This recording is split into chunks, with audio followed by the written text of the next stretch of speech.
Olá, irmãos, graça e paz a todos. Esse é mais um vídeo da nossa série de estudos, o Templo de Ezequiel. Se você tem acompanhado o nosso estudo, tenho certeza que você tem gostado, né? E se não gostou, tudo bem, não tem problema, mas eu penso que sim. E deve estar querendo aí ouvir as próximas partes desse nosso estudo, não é? Hoje eu quero trazer aqui uma parte muito interessante, em continuação a tudo isso que nós já temos falado, né? Hoje eu quero falar aqui sobre a oferta agradável de Judá e Jerusalém. Quando é que a oferta de Judá e de Jerusalém voltará a ser agradável? E o que é uma oferta agradável diante da presença do Senhor? Quando isso acontece, e o que é essa oferta agradável é, significa? Não é? Por que isso é importante e o que isso tem a ver com o templo de Ezequiel? Tudo a ver. Porque lá em Ezequiel, capítulo de número 45, versos de número 17, a Bíblia diz que os sacrifícios que estarão sendo realizados no templo de Ezequiel serão sacrifícios, né, expiatórios para a casa de Israel por oferta, ou pelo, melhor, com ofertas pelo pecado, né? Ou seja, são sacrifícios, né, que estarão sendo feitos ali, é, com ofertas pelo pecado da casa de Israel para a expiação da casa de Israel. Ou seja, são ofertas expiatórias que estarão sendo realizadas ali em Ezequiel do capítulo 40 ao 48, ou seja, são ofertas expiatórias, com ofertas de sacrifícios pelo pecado, né? Então isso é muito importante a gente dizer, porque a Bíblia vai falar sobre ofertas pacíficas, né? Ofertas de ações de graça, ofertas agradáveis, né? E há uma grande diferença em tudo isso. Então é muito importante nós entendermos isso, porque, mais uma vez eu vou repetir, Ezequiel dos capítulos 40 ao 48 não está falando de um período em que o povo já está no reino milenar, reinando com Cristo. Não, não é? Nós vamos falar isso aqui de muitas maneiras, mostrando por meio dos contextos, por meio dos versos, por meio dos profetas, que isso de fato não está acontecendo. É apenas uma conclusão precipitada de quem apenas está pegando uma cronologia dos capítulos 37, 38, 39, 40 ao 48. Tá? Porém, isso não significa dizer que os capítulos 40 e 48 não estejam falando do reino milenar, mas não que o povo já estaria no reino milenar. Está falando do reino milenar no sentido de que precisa se fazer isso, mais aquilo para que vocês possam herdar a terra. Desde esse dia que vocês se purificarem, eu habitarei com vocês ali para sempre. Desse dia, a cidade se chamará O Senhor estará ali.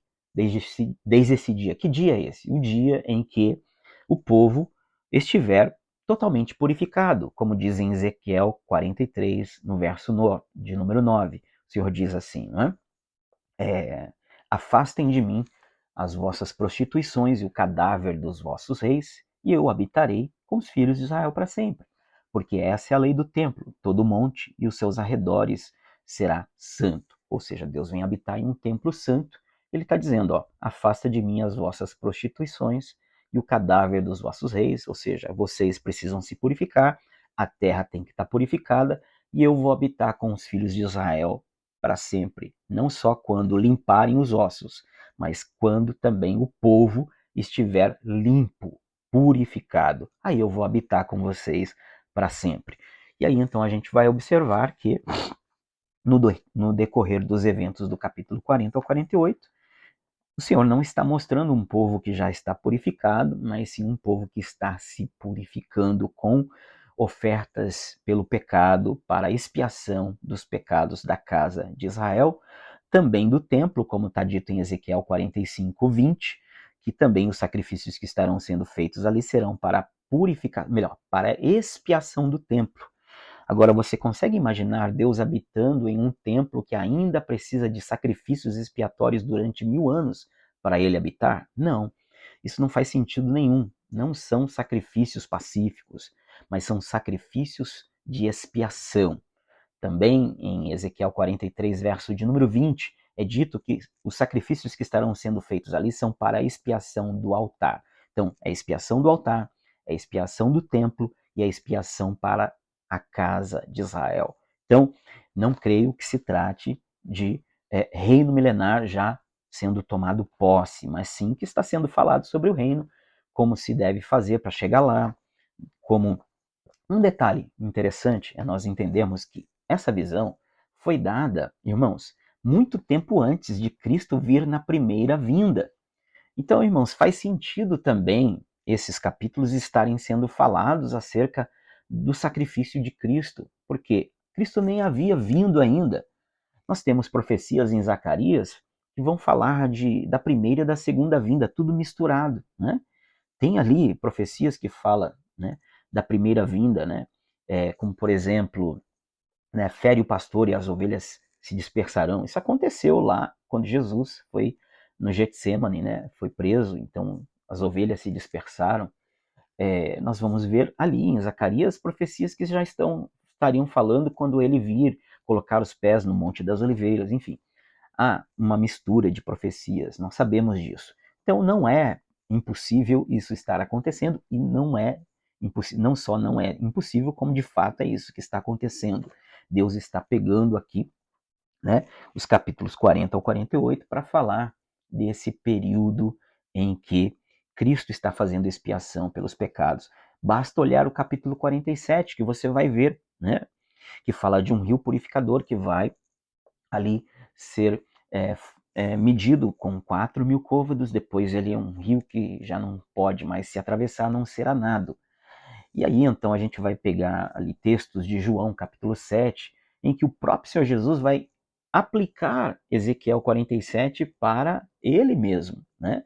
Como sendo o templo de Ezequiel. Ele diz, né? No último dia da festa do tabernáculo, e não é por acaso, festa dos tabernáculos, apontando para o reino. Ele disse, quem tem sede, vem a mim beba, porque como está escrito, né? Onde? Em Ezequiel 47, 1.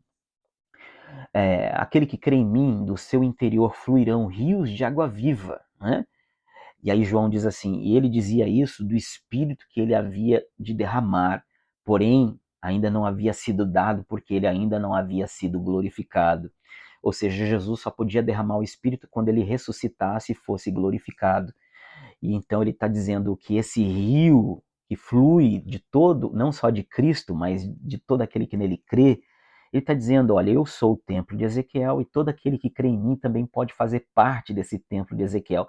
E assim como de mim flui rios de água viva para quem tem sede, também do interior de vocês fluirão rios de água viva para saciar a sede daqueles que estiverem com fome e sede da justiça do reino, né? E aí então Jesus está deixando claro que Ezequiel 47 também é contexto desse período em que, né, após Jesus ali, né, proferir essa palavra, ele está dizendo, olha, eu sou esse templo, venham a mim e bebam, né, festa dos tabernáculos, dizendo que, então, Ezequiel do 40 ao 48 também está apontando para, né, esse período em que nós estamos vivendo aqui. De modo que não é heresia, não é impossível interpretar assim, mas não é heresia, também não é impossível, como é a única interpretação cabível, que se harmoniza com o todo, embora na cabeça da maioria das pessoas que não conseguem entender por falta de revelação, né, e estarem acostumadas a ouvirem que o templo é literal, ou que a pessoa não sabe explicar. Mas a explicação, ela existe. Não significa, repito, porque alguém desconheça a revelação, que algo seja errado. Né? Nós sabemos também que a razão que as coisas estão começando a ser reveladas agora não é porque nós somos a última Coca-Cola do deserto, porque somos melhores do que ninguém, não. É porque está chegando o tempo em que o Senhor há de revelar as coisas aos seus servos, né? Aos pequeninos. Nós não somos nada, irmãos, somos apenas servos, cooperadores. E o Senhor, ele está revelando. Quem tem fome e sede da palavra, Deus vai revelar. né? Mas não basta só ter fome e sede, também tem que ser pequenino, tem que ter humildade, tem que respeitar os irmãos, né? Não pode ser soberbo. Então tem um monte de coisas, né? E o Senhor vai revelando, né? E aí então, irmãos, nós dissemos aqui que Ezequiel 45 está dizendo claramente que os sacrifícios que são feitos ali no templo de Ezequiel não são sacrifícios agradáveis, mas sim são sacrifícios expiatórios com ofertas pelo pecado para a casa de Israel. Amém? Mas vamos lá então, né? Quando é que a oferta de Jerusalém vai voltar e de Judá vai voltar a ser agradável diante do Senhor? E o que significa uma oferta agradável? Então vamos lá. Primeiramente, nós vamos ver o que é uma oferta agradável no Velho e no Novo Testamento, tá? Então, no Velho Testamento, a palavra de Deus vai dizer assim, tá? No Salmo 50, oferece a Deus sacrifícios agradáveis e cumpre os teus votos para com o Altíssimo, tá? A palavra agradável no original hebraico é a palavra todá. Todá, que pode ser traduzida como louvor, pode ser traduzida como ações de graças, né? Mas a palavra todá, por exemplo, quando você vai cumprimentar uma pessoa em hebraico, você diz todá rabá ou todá rabá, né? Todá rabá, muito obrigado. Né? Então, essa palavra todá significa obrigado, muito agradecido, agradável, agradabilíssimo. É isso. E louvor também, porque louvor tem um sentido de gratidão. Isso é um louvor, né? Então, tem esse sentido todá. Inclusive, o nome, né, Yahudá, né, o nome da tribo de Judá, vem dessa raiz de todá também, né, que significa louvor, tá? Então, entendendo que sacrifício agradável tem a ver com essa palavra todá, então todas as vezes que você encontrar essa palavra todá relacionada com sacrifícios, você está entendendo que não se trata de sacrifícios literais, mas são sacrifícios de louvor. Então, Salmo 50, verso 13 diz: oferece a Deus sacrifício agradável e cumpre os teus votos para com o Altíssimo. Tá? Então é isso que é para ser feito. Oferece a Deus sacrifícios agradáveis. Salmo 50, verso 23. O que me oferece sacrifício agradável, esse me glorificará. E ao que prepara o seu caminho, dar-lhe-ei que veja a salvação, que veja Yeshua, né, a salvação de Deus. Então, o que me oferece sacrifício agradável, né, esse me glorificará. Então, veja que coisa interessante. Quem é que vai glorificar o Senhor? Aqueles que oferecem sacrifícios agradáveis, tá? O Salmo de número 51, 16, 17, Davi vai dizer assim: pois não te comprases em sacrifícios, do contrário eu os daria, e não te agradas de holocaustos. Sacrifícios agradáveis a Deus são o espírito quebrantado e um coração compungido, né? E contrito, não o desprezará, ó Deus. Então veja que o Senhor está dizendo: oferece sacrifícios agradáveis. Aí agora ele vai dizer que o Senhor não tem prazer, não se compraz em sacrifícios, né? Do contrário, eu daria, né? E não te agradas de holocaustos. Sacrifícios agradáveis a Deus são um espírito quebrantado e um coração compungido, contrito. Não desprezarás, ó Deus. Então, são sacrifícios agradáveis a Deus que o Senhor jamais rejeita, que são um coração quebrantado, um espírito contrito, né? Esses são os primeiros sacrifícios agradáveis. Então, o que é um sacrifício agradável? Um coração quebrantado, um espírito contrito, Deus não despreza, Deus não rejeita, isso glorifica o nome do Senhor. Davi vai dizer também um outro salmo que eu agora não me lembro qual, esqueci agora, mas vai dizer que eu te louvarei, Senhor, com hinos, ações de graça. Isso será mais agradável a ti do que um sacrifício de um boi com chifres e unhas, né? Ou seja, eu vou te louvar, Senhor, com louvor, com cânticos e ações de graça, né? Cânticos e sacrifícios agradáveis. É isso que ele está dizendo, né? Ações de graça é a palavra todá. E não com porque isso será mais agradável, disse Davi. Isso será muito mais agradável do que um sacrifício de boi com chifres e unhas, tá? Então, vamos para ainda mais um texto no Velho Testamento. Oséias, capítulo 14, verso 2, vai falar da volta do povo de Israel para o Senhor em uma nova aliança. E aí ele vai dizer, volta, Efraim, volta, né? Mas aí ele vai dizer assim, quando vocês voltarem, verso 2, tende convosco palavras de arrependimento e convertei-vos ao Senhor. Dizei-lhe, perdoa toda a iniquidade, aceita o que é agradável, e em vez de novilhos, os sacrifícios dos nossos lábios. Olha que coisa linda, né? Ou seja, o que é o sacrifício agradável para o Senhor e que a casa de Israel, quando voltasse em uma nova aliança, faria, né? O Senhor está dizendo, olha, tende convosco, olha, quando vocês voltarem para mim, tende convosco palavras de arrependimento e convertei-vos ao Senhor, dizei-lhe, perdoa as nossas iniquidades e aceita o que é agradável. E em vez de novilhos, os sacrifícios dos nossos lábios. Isso é sacrifício agradável ao Senhor. O sacrifício dos nossos lábios, como diz o escritor aos Hebreus, que confessam o nome do Senhor, né? Olha que coisa linda. Então, o que é sacrifício agradável? Coração quebrantado, espírito contrito, Deus não rejeita. O que é sacrifício agradável a Deus? São, né? O espírito quebrantado e que mais? São sacrifícios dos lábios que confessam o nome do Senhor, conforme diz Oséias 14, verso de número 2. Mas vamos ver o que é sacrifício agradável no Novo Testamento. Sacrifícios agradáveis no Novo Testamento. Hebreus capítulo 13, verso 15 e 16. O escritor aos Hebreus disse assim: por meio de Jesus, pois ofereçamos a Deus sempre sacrifícios de louvor, que é o fruto de lábios que confessam o seu nome. Olha isso.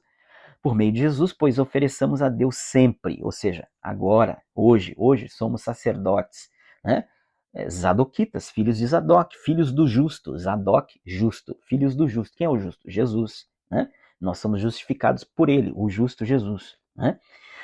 E oferecemos sacrifícios hoje, sacrifícios agradáveis a Deus, né? Então, sacrifícios de louvor, que é o fruto dos... Qual que é o sacrifício de louvor?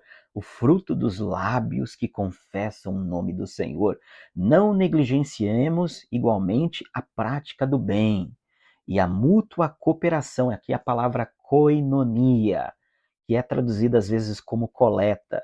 Não sei se você sabe, mas as coletas que eram feitas na igreja primitiva eram chamadas de koinonia, a palavra grega, koinonia, que significa comunhão, porque a oferta promovia a comunhão.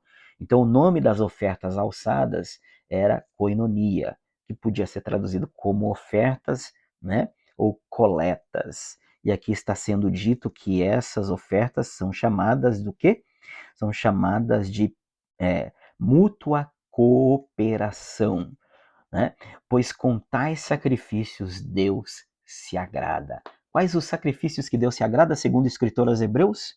É o sacrifício dos lábios que confessam o nome do Senhor e também a prática do bem e a mútua, né? De mim para você, de você para mim. É um ciclo, né? De ajuda entre nós, né?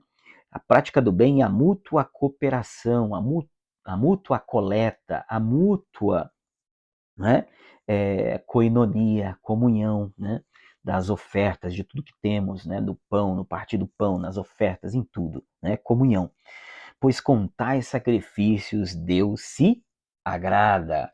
Então, quais são os sacrifícios que Deus se agrada? Coração quebrantado, espírito contrito, né? Deus não rejeita. Sacrifício dos lábios que confessam o nome do Senhor, prática do bem, mútua cooperação, coleta de ofertas para arrecadar, para ofertarmos na vida do corpo de Cristo, dos necessitados, né? Muito interessante isso. Agora vamos continuar observando quais são os sacrifícios no Novo Testamento que são chamados de agradáveis. Romanos capítulo 8, verso de número 8, que diz o quê? Portanto, né, melhor dizendo, não é Romanos 8, 8 não, é Romanos 12, 1, né? Rogo-vos, pois, irmãos, pelas misericórdias de Deus, que apresentemos os nossos corpos como sacrifício vivo, santo e agradável a Deus, que é o vosso culto racional. Então veja, irmãos, que nós oferecemos o nosso corpo como sacrifício vivo, santo e agradável a Deus, porque esse é o nosso culto racional. Então, irmãos, um sacrifício agradável ao Senhor é a mortificação da nossa carne. Ao mortificarmos a nossa carne, nós estamos oferecendo um sacrifício agradável a Deus, né? Que coisa linda isso, irmãos. 1 Pedro, capítulo 2, versículo 4 e 5, vai dizer assim: Chegando-vos para ele a pedra que vive, rejeitada, sim, pelos homens, mas para com Deus eleita e preciosa, também vós mesmos, como pedras que vivem, sois edificados casa espiritual, ou seja, o templo de Ezequiel, que é também chamado de tabernáculo de Davi, para quem não sabe, tá? Sois edificados casa espiritual para ser de sacerdócio santo, a fim de oferecer de sacrifícios espirituais agradáveis a Deus por intermédio de Jesus Cristo, porque um sacrifício agradável a Deus, anote aí, só pode ser agradável se for por intermédio de Jesus Cristo. Se não for por meio de Cristo, se não for por meio da obra expiatória de Cristo, esse sacrifício não pode ser agradável, porque Deus só aceita uma obra, um sacrifício dos seus filhos, se for por meio da obra expiatória de Cristo. Isso é tremendo. Então Pedro está dizendo, olha, vocês são pedras vivas, se acheguem para ele, né? A pedra rejeitada pelos homens, mas que veio a ser eleita e preciosa, também vós mesmos, como pedras vivas, sois edificados como casa espiritual para ser de sacerdócio santo. Somos sacerdotes santos, separados, zadoquitas, né, da ordem de Melquisedeque, a fim de oferecer de sacrifícios espirituais agradáveis, aleluia, a Deus por intermédio de Jesus Cristo. Olha que coisa tremenda, né? Que coisa linda isso, né? E agora, o último texto que eu reservei e deixei por último, que eu vou ler aqui. Nós já vimos aqui o que é um sacrifício agradável, mas agora nós vamos ver aqui quando é que a oferta de Judá e de Jerusalém voltará a ser agradável. Porque a oferta de Judá e Jerusalém, no templo de Ezequiel, dos capítulos 40 ao 48, não está sendo agradável a Deus porque ela é uma oferta pelo pecado. E nós já vimos aqui que as ofertas que são agradáveis a Deus não têm nada a ver com ofertas que são expiatórias de sacrifícios pelo pecado, tá? Nós já vimos isso, tá claro. As ofertas que são agradáveis a Deus são por meio de Jesus Cristo, né? Ou seja, pela obra expiatória de Cristo, e são ofertas espirituais, de sacerdotes santos, que são chamados de pedras vivas, que estão sendo edificados como casa espiritual para Deus, e que estão ministrando nesse santuário hoje, de forma espiritual. Hoje estamos ministros, e também, como diz Romanos 8, né? Por amor de Cristo somos levados como ovelhas para o matadouro todos os dias, né?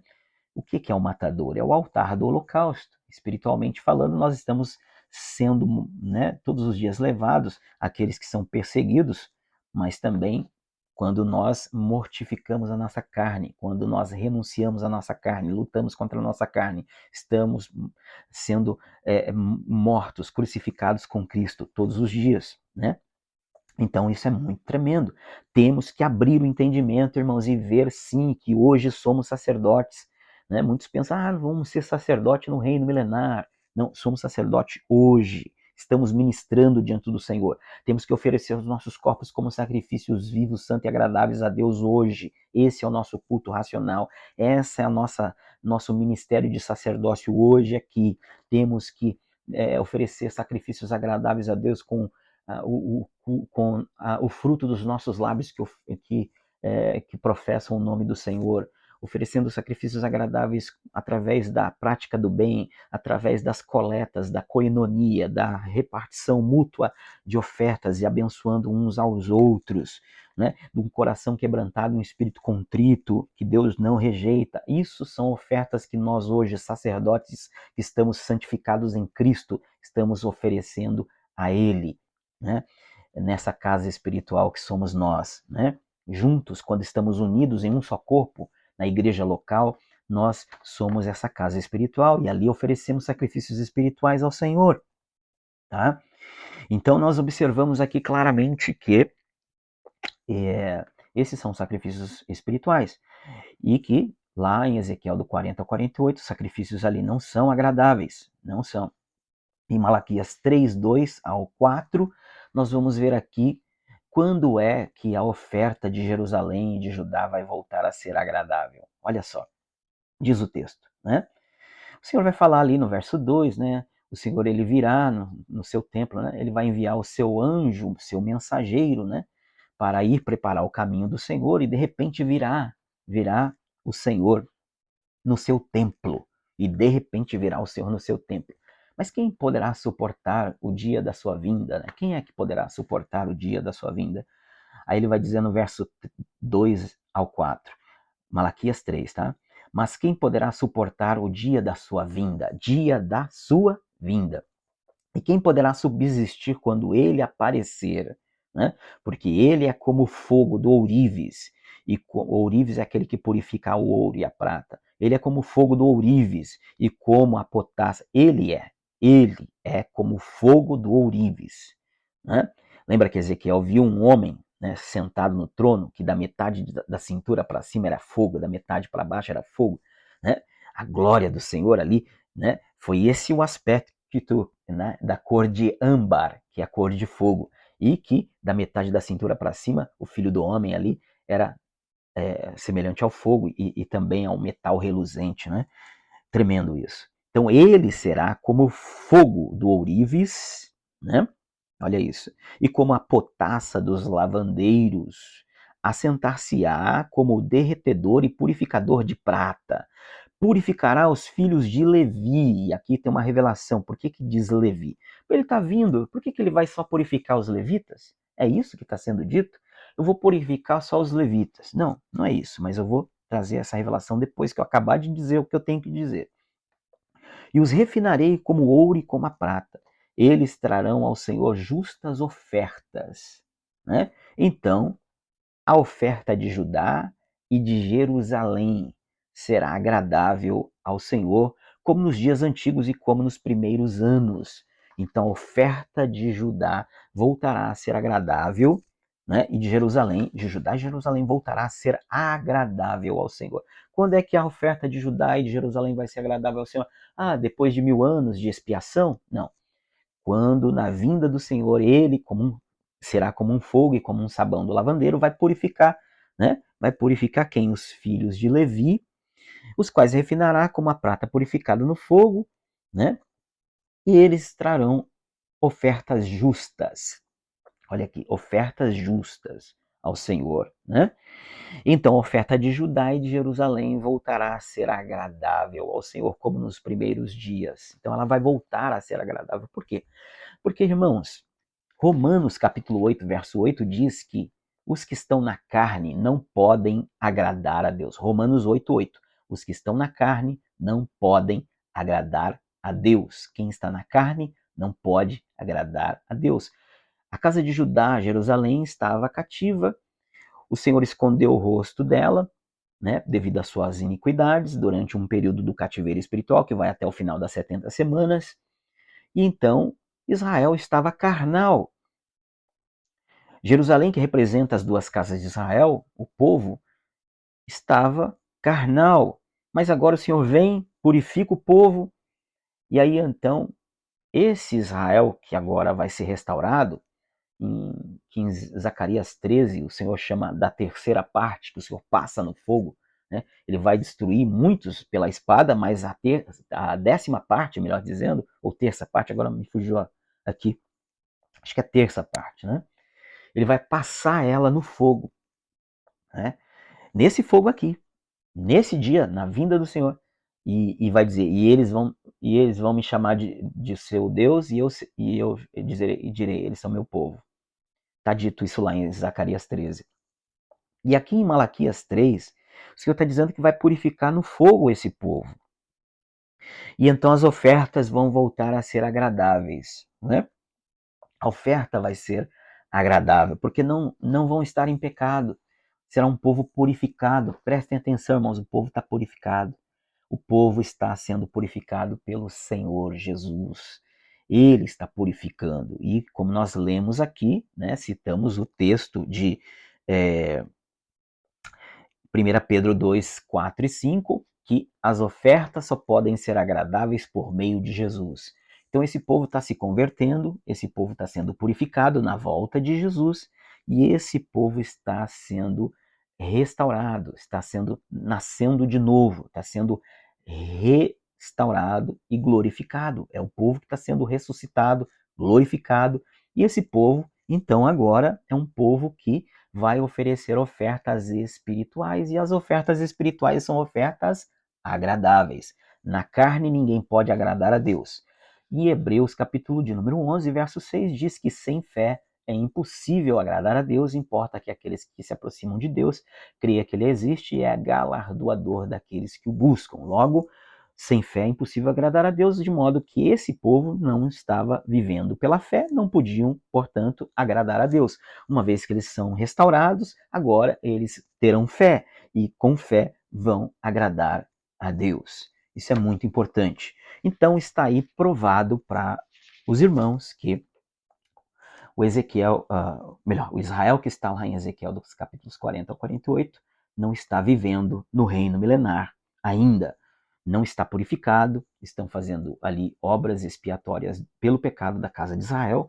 Então, Ezequiel do 40 ao 48 não se trata do povo já herdando a terra, mas sim do Senhor falando sobre o reino, mas ainda não totalmente, ainda o povo purificado, ainda não tomando posse, ou seja, essa revelação ela precisa de ser dita, né? Em cada estudo que nós estaremos trazendo aqui, isso vai ficar cada vez mais claro. Então, esses são sacrifícios agradáveis ao Senhor que a casa de Judá, né, e Jerusalém trarão.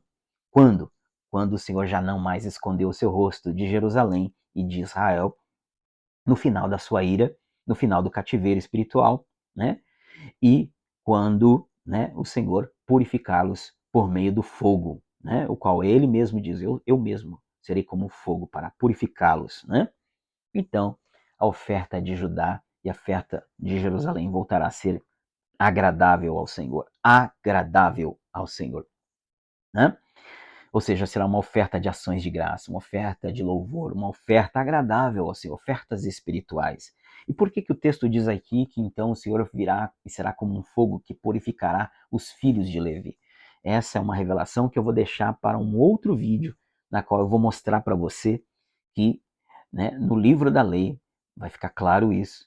A tribo de Levi ela foi dada, né, em lugar de todos os primogênitos dos filhos das 12 tribos de Israel. Então, a tribo de Levi, ela foi dada em lugar, né, de todos os primogênitos dos filhos de Israel. Tá? Isso é algo muito tremendo. Você vai entender o porquê que Deus ele está utilizando a tribo de Levi para falar do reino sacerdotal, né?